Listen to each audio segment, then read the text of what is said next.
प्रश्न हुआ कि जिन्होंने मन को भोगों में फंसा रखा है, मन पर विजय नहीं प्राप्त की, इंद्रियों को विषयों से विलग नहीं किया, शरीर में अहम बुद्धि रखते हैं, वो इस प्रबल माया से, प्रचंड माया से कैसे मुक्त हो सकते हैं? कोई उपाय है?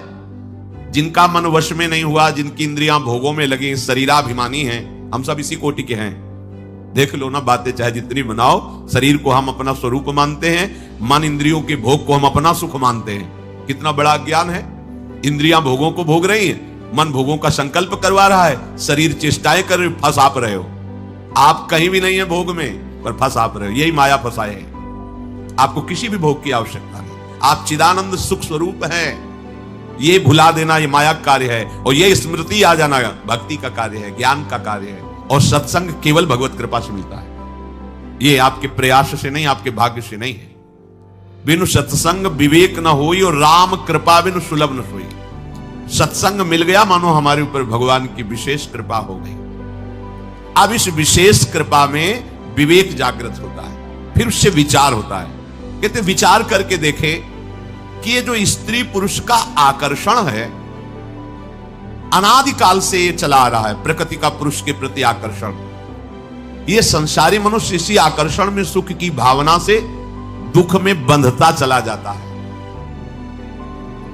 बहुत बड़ी विचित्र लीला भगवान की है। बहुत, इसीलिए चूंकि जो जिनका विवेक जागृत हो, देख के वो कांप जाते हैं, कितनी विचित्र लीला है। किसी एक जगह साधक रहते थे, भ्रमण के समय की बात है। दोष दृष्टि मत करना, माया का प्रभाव ही ऐसा है। अगर आप चूक करेंगे तो आप चले जाएंगे, हम चूक करेंगे तो हम चले जाएंगे। किसी भी रूप में माया शक्ति है।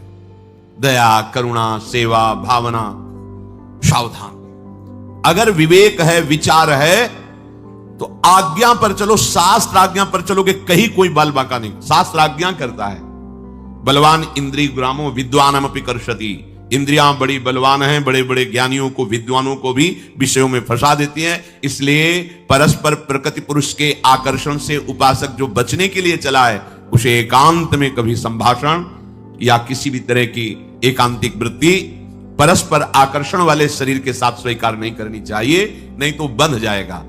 देखो ना, सुख की प्राप्ति के लिए वो चेष्टा करता है और उससे बड़े बड़े दुखों का सामना करना पड़ता है।